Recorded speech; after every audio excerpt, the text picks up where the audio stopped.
Afternoon friends, দেখো চলে এসেছি আমরা এখন আবার সেই গতকাল যে মানে সন্ধ্যার পরে ভরতপুর বিচে ছিলাম সেই জায়গায়। সামনে দেখো এখন কোনো জল নেই, শুধু বালি, সাদা বালি। আর ওই যে আমাদের একটু পরে রওনা দিতে হবে, আবার আমরা চলে যাব কোটবিলাস, তাই তো।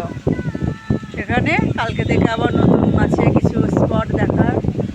এই আর আমরা এখনও লাঞ্চ সারিনি, লাঞ্চ করেই আমাদের ক্রুজ আসবে 3:30 না 4টে নাগাদ, ওই টাইমে। আজকে আর যা দেখলাম সব এখানে আমাদের কমপ্লিট, নীলদ্বীপ। আবার আগামীকাল হবে কি বলছে জায়গাগুলো, নামগুলো